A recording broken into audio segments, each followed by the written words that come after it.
जी बात या श्योर।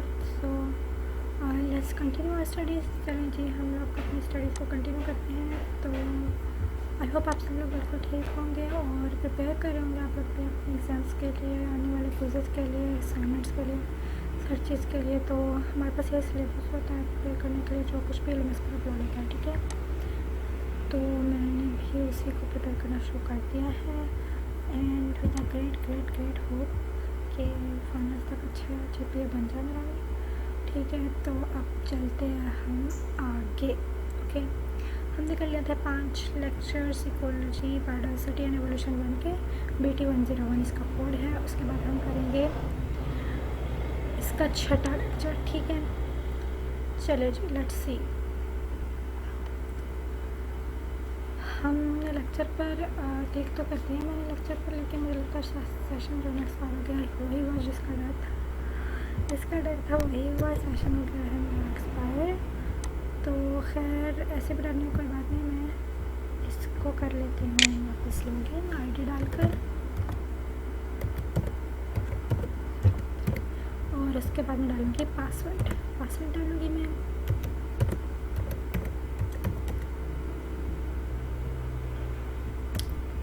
ठीक है, तो मैं पासवर्ड डाल देंगे हम।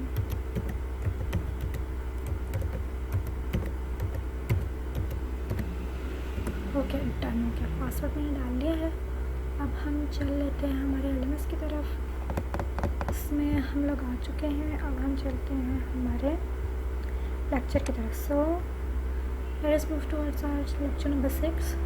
तो लेक्चर नंबर 6 पे आ जाते हैं। इस वीडियो में मेरी कोशिश है कि मैं तकरीबन कम से कम भी 3 लेक्चर्स तो इसमें कवर कर लूँ, ताकि थोड़ा सा स्पीड अप हो जाए मेरा जो प्रिपरेशन है मेरी फर्स्ट राउंड सिलेबस का, अच्छे से हो जाए। बस अच्छे से करना, क्वालिटी स्टडी करना बहुत इम्पोर्टेंट है, ठीक है। ऐसे गो थ्रू करना भी इम्पोर्टेंट नहीं, वो भूल जाता है, ठीक है। उसके बाद हमने एक राउंड ऐसे लगाना सारा सिलेबस में उनको बता दिया था। उसके बाद फिर हम एग्ज़ाम के पॉइंट ऑफ व्यू से भी सिलेबस को स्टडी कर लेंगे, ठीक है। इसमें भी बहुत ज़्यादा फ़ायदा हो रहा है मुझे, एटलीस्ट हमें पूरे सिलेबस का ओवरव्यू होना चाहिए, फिर ही हम एग्ज़ाम में कुछ ना कुछ लिख पाते हैं, ठीक है। तो फिर चलते हैं अपने असाइनमेंट, अपने असेसमेंट की तरफ, प्री असेसमेंट, ठीक है। तो हम ले लेते हैं, तो क्विज़ कर लेते, स्टार्ट क्विज़ करते हैं। तो हमारे पास आ गया which is true about destination of sunlight, ठीक है। अच्छा जी, सनलाइट के डेस्टिनेशन के लिए क्या इंपॉर्टेंट है? Stay in air in the form of green house gases, ये है जनाब, ये है जो मुझे दिमाग, ठीक है। Photosynthesis is dash redox reaction, oxidation reaction, displacement reaction, reduction, it's a redox reaction, ठीक है। Which is not true for a biome, biome के लिए क्या सही नहीं है? कंप्राइजेज ऑफ सिंगल स्पेशीज, ये बायोम के लिए सही नहीं है, ठीक है। उसके बाद हम चल लेते हैं या अल्लाह खैर, देखते हैं कि हमारा रिज़ल्ट आता है कि हमें इसे क्रॉस करना पड़ता है। As an that way LMS जो है वो बहुत स्लो वर्किंग कर रहा है आजकल, ठीक है। ऐसा कोई मसला वाली बात नहीं है। मुमकिन है कि बहुत सारे लोग उस पर अभी इस वक्त इस वेबसाइट पर वो काम कर रहे होंगे, अपना मतलब पढ़ रहे होंगे, पढ़ा रहे होंगे, तो इसलिए जो है वो रिज़ल्ट भी अपडेट होने वाला है। तो कह तो रहे हैं कि वापस से रिज़ल्ट अपडेट होगा, बट पता नहीं, अल्लाह जाने, हो जाए तो बेस्ट है, नहीं हो तो कोई बात नहीं, ठीक है। हम आगे मेहनत कर लेंगे। चले आगे चलते हैं।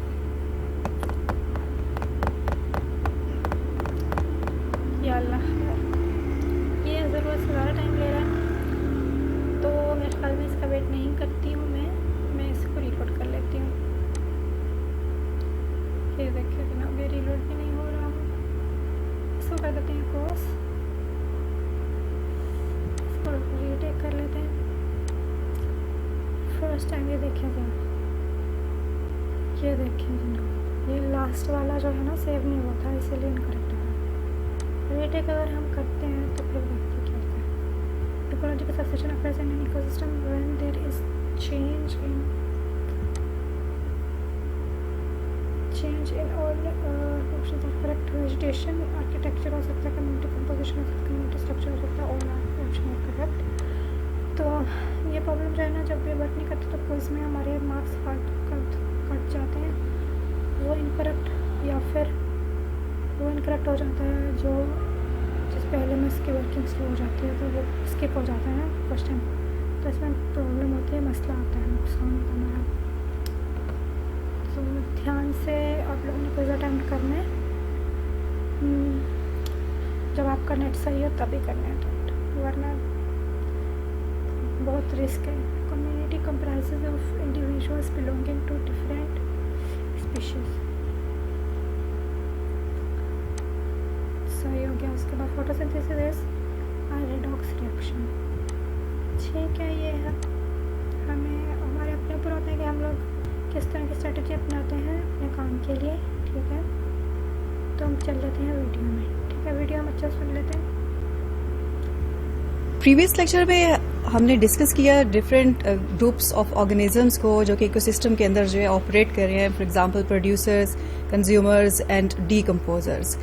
आज के लेक्चर में हम डिफरेंट फीडिंग लेवल्स को डिस्कस करेंगे।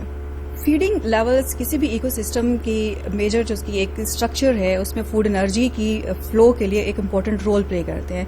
सो फूड एनर्जी एक्चुअली एक लीनियर नेटवर्क में, एक लीनियर लाइन में से गुजरी होती है और इस पे डिफरेंट स्टेजेस हैं और डिफरेंट सीक्वेंसेस हैं।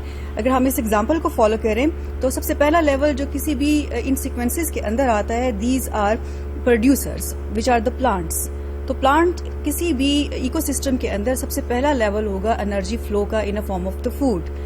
और नेक्स्ट लेवल पर plants they are eaten by the other group which are plant eaters or the herbivores, which is in this example यहाँ पर जो है I've given the example of a grasshopper। अब ये sequence जो है ये next stage पे transfer होता है और grasshopper is eaten by the frogs। At the next level frogs are eaten by snakes and a snake is eaten by an eagle। तो बज़ाहिर देखने में ये बिल्कुल एक सिंपल सा और स्ट्रेट सा सीक्वेंस है, बट इसमें स्टिल के इसमें एक कॉम्प्लेक्स इसकी डायनामिक्स है। For example there are different species of plant which are eaten by insects। So अकेला एक ही ग्रास की एक टाइप नहीं होगी, there could be several types of grasses which can be eaten by a grasshopper। और इसी को अगर हम जनरलाइज करें तो grasshopper के बजाय there could be several species of insects which are eaten by the frog। Similarly snakes जो है they are not eating only the frogs, instead they are eating different sources of food other than frogs too। और इसी तरह से ही eagle जो है that is not dependent upon snakes only, उनकी food में भी डाइवर्सिटी है, डिफरेंट सोर्सेज होंगे फूड के। तो अपेरेंटली एक सिंपल लगने वाली एक linear chain is a complex chain, और इसकी कॉम्प्लेक्सिटी के बारे में जो है वो फिर हमें इकोलॉजिस्ट जो है उनको इसको फर्दर डिफाइन और क्लासिफाई करना पड़ता है। ट्रॉफिक लेवल को each sequence में the one stage in this sequence is called as a trophic level।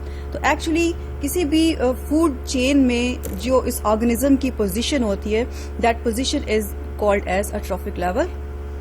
और food chain is basically a linear network of links, और इस linear network में energy एक stage से next stage के ऊपर transfer हो रही होती है।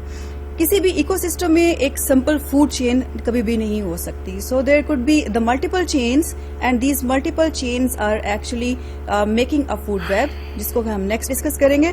तो a food chain is actually a simplified form, it is a simplified abstract of food web in one ecosystem. यही वजह है कि इनकी डायनामिक्स जो है, energy dynamics which are passing through this trophic levels, it is bit complex. Food chain में आने वाली इस कॉम्प्लेक्सिटी को इकोलॉजिस्ट जो है वो डिफरेंट कैटेगरीज में डिफाइन करके सिंप्लीफाई कर देते हैं। तो इंस्टेड ऑफ सेइंग कि एक फूड चेन उसका फर्स्ट स्टेज जो है वो प्रोड्यूसर्स हैं या वो प्लांट्स हैं, next stage is grasshopper और the other stage is frog and then onwards, इसके बजाय इन डिफरेंट स्टेजेस को, इस सीक्वेंसेस को हम डिफरेंट क्लासिफिकेशन के थ्रू डिफरेंट कैटेगरीज का नाम दे देते हैं और उन्हीं कैटेगरीज को जनरलाइज्ड इकोलॉजी में यूटिलाइज किया जाता है। फूड चेन में energy it is passing through different sequences. उसी एग्जांपल पर जो है वो हम वापस जाते हैं। तो producers which is actually the first level all the producers, they are called as primary producers because that is the first stage of any food chain. Food chains mostly आपको start होती हुई नजर आएंगी, तो वहाँ पे first mostly producers, and the next group of organisms which are eating those plants, that group is called as primary consumer. तो बजाय इसके कि हम ये कहें कि grasshopper is eating the plants, we should say कि primary consumer is using primary producer. Level 3 जो इस एग्जाम्पल के अंदर frogs हैं, instead of calling it frog और द लेवल 3 हम इसको सेकेंडरी कंज्यूमर का नाम दे देते हैं. तो कोई भी ऐसा ऑर्गेनिज्म जो कि एक्चुअली प्राइमरी कंज्यूमर को as a food source use कर रहा होता है, that is called as a secondary consumer. और वो ऑर्गेनिजम्स जो सेकेंडरी कंज्यूमर को एज फूड सोर्स यूज करते हैं, they are called tertiary consumers. आखिरी stage which is the level 5, उस पर जो भी ऑर्गेनिज्म होता है, it is called as an apex predator because वो बिल्कुल top level of food chain के ऊपर एग्जिस्ट कर रहा होता है. तो टॉप जो उसकी बिल्कुल बॉटम है, दैट बॉटम पर प्राइमरी प्रोड्यूसर्स हैं और टॉप लेवल पर एपेक्स प्रेडेटर्स हैं. तो that's how ecologist they classify different sequences in any food chain. एक और ग्रुप जिसको हमने लास्ट टाइम डिस्कस किया था, दैट वाज डेट्राइटिवोरस एंड डीकम्पोजर्स. तो यहाँ पर हमने प्रोड्यूसर्स को, कंज्यूमर्स को ऐड किया, बट डीकम्पोजर्स जो हैं वो भी फूड चेन के अंदर एग्जिस्ट कर सकते हैं बिकॉज कोई भी प्लांट, कोई भी consumer at the end they are going to die because of any certain reason कि उनकी लाइफ स्पेन कंप्लीट हो गया या they are eaten by the predators and leftovers are left. तो उस केस के अंदर डेट्राइटिवोरस और डिकम्पोजर्स को हम एज वन अदर लेवल इनको फूड चेन के अंदर ऐड कर देते हैं. और इम्पोर्टेंस ऑफ कोर्स के they are extremely important. They are returning all the nutrients back to the soil जिनको प्लांट्स जो है वो दोबारा अपनी फूड प्रिपरेशन के लिए यूटिलाइज करते हैं. और यूं प्रोड्यूसर्स की पॉपुलेशन को मेंटेन रखने में डेट्राइटिवोरस एक फूड चेन के अंदर एक रोल प्ले कर रहे हैं. फूड चेन की एक अच्छी एग्जांपल्स को विजुअली देखने के लिए हम इस वीडियो को प्ले करते हैं. Without the sun's energy, there would be no life on Earth. Without the sun, there would be no plants, the first link in our chain of life. Green plants, as well as cyanobacteria and certain types of algae, are able to harness the energy of the sun, converting it to food energy in the form of sugary compounds. We call these organisms producers, and this is where our food chain begins. The Everglades are full of producers, from sawgrass to mangroves. One very important producer is a slimy goo called periphyton. Periphyton is complicated stuff, but it's basically a mixture of different types of algae. It can be found covering the limestone floor and many of the submerged plants of the Everglades. The second link of our food chain is occupied by what we call a primary consumer. This is an herbivore or a plant eater. For our chain, we'll use the mosquito larva. In its larval form, the mosquito is an aquatic herbivore, swimming around munching on organic matter. It loves periphyton. The gambusia, on the other hand, loves mosquito larvae. This is why we also call him the mosquito fish. We'll stick him in the third link of our food chain. The gambusia is what we call a secondary consumer. Secondary consumers are animals that eat primary consumers. Because the gambusia mostly eats other animals, he can be classified as a carnivore. The great blue heron is a fish eater. He has a dagger-like bill designed for spearing and snatching swimming prey. The heron is able to nab some pretty big fish, but the gambusia makes a nice appetizer. Because he mostly eats secondary consumers, this makes the great blue heron a tertiary consumer and gives him a spot on our fourth link. Now for the big guy. The American alligator is a formidable beast. As a fully grown adult, he's way at the top of the food chain. He's what we call a top predator, also known as an apex predator. For the gator, an unobservant great blue heron would be gourmet dining.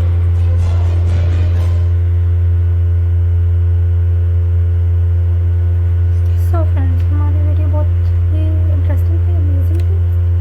तो इसमें हमें बहुत अच्छे से flow of energy समझ में आ गया. हम चलते हैं हमारी रूटीन की तरफ.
प्रीवियसली आपने स्टडी किया फूड चेन के बारे में, जो कि एक लीनियर सीक्वेंस है, एक लीनियर अरेंजमेंट है डिफरेंट ट्रॉफिक लेवल्स का। तो अभी हमने बात की कि एक फूड चेन जो है that is a very dynamic entity in one ecosystem. लेकिन किसी भी इकोसिस्टम में सिंगल 1, 2, 3 फूड चेन्स एग्जिस्ट नहीं कर रही होती हैं। Actually there are several food chains which are interconnected with each other and they are making a complex structure और a complex entity which is called as food web. Food web is more dynamic, is more complex in an ecosystem as compared to the food chains.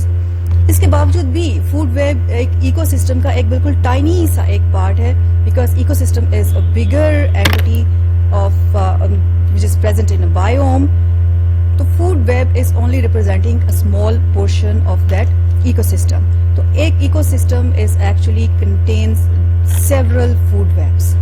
एक classical example food web की that is on this image, और इस image में हम देख सकते हैं कि there are different species and this different species are interconnected with each other. Actually ये डिफरेंट फूड चेन्स हैं जो कि एक दूसरे के साथ इंटरेक्ट कर रही हैं। For example, this is example of one food chain. इस फूड चेन के अंदर there is a primary consumer which is corn,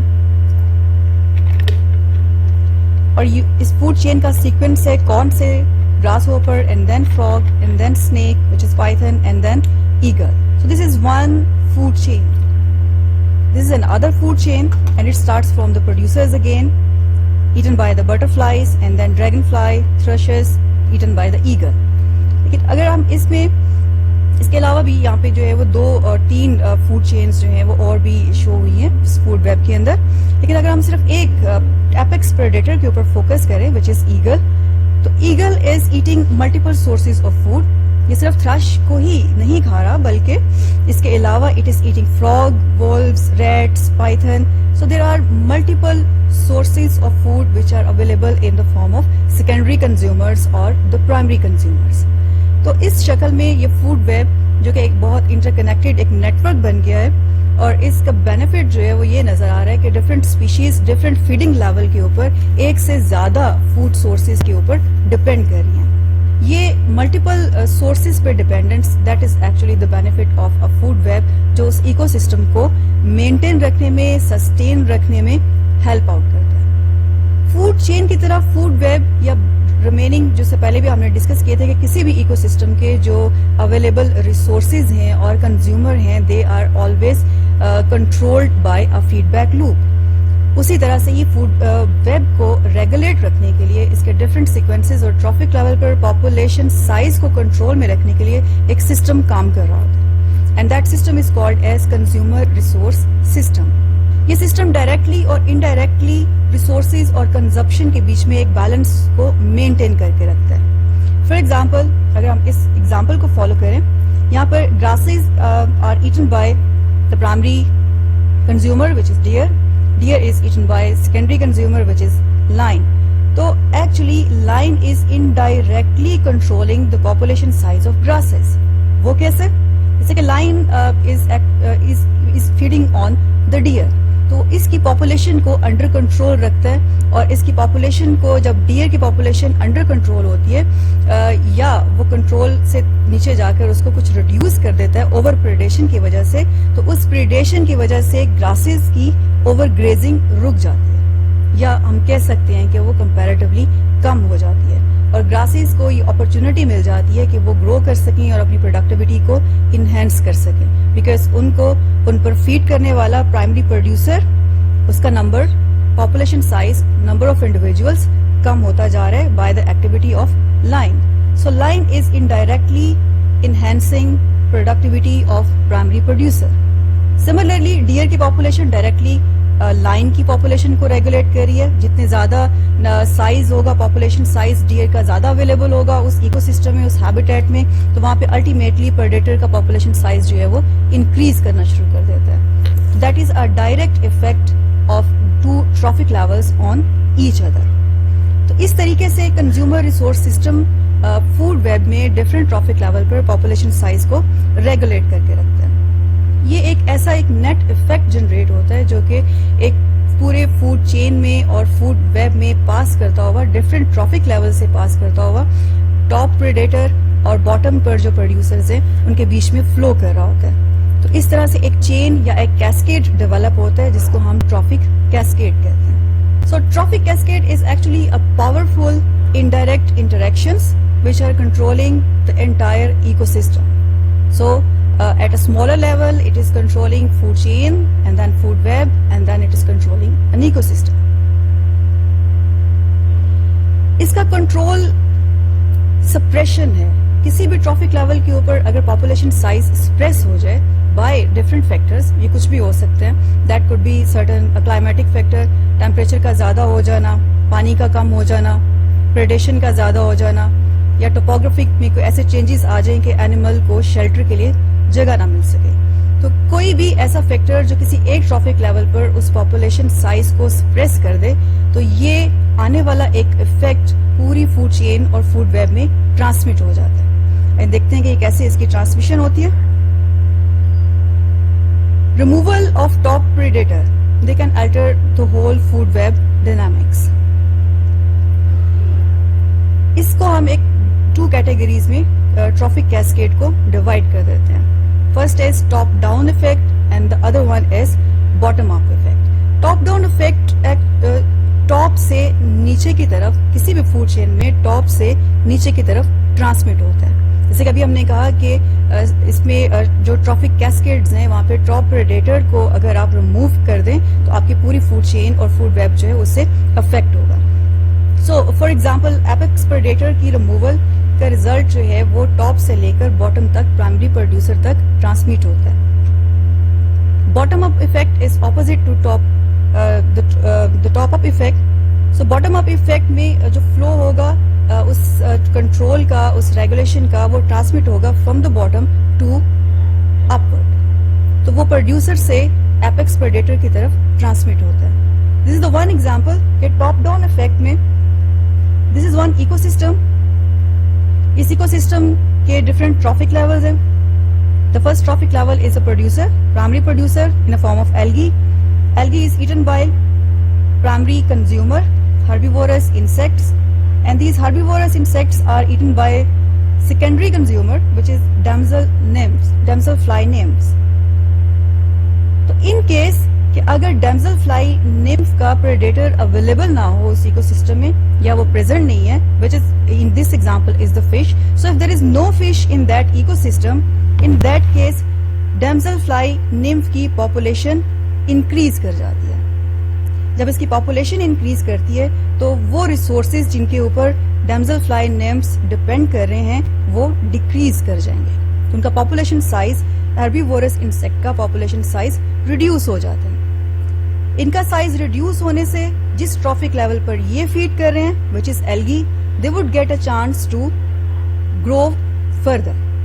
so here we could see के हर्बीवोरस इंसेक्ट का पॉपुलेशन साइज कम होने की वजह से एल्गी का पॉपुलेशन साइज इनहेंस कर जाता है. लेकिन अगर इसी इकोसिस्टम में हम टॉप पर एक प्रेडेटर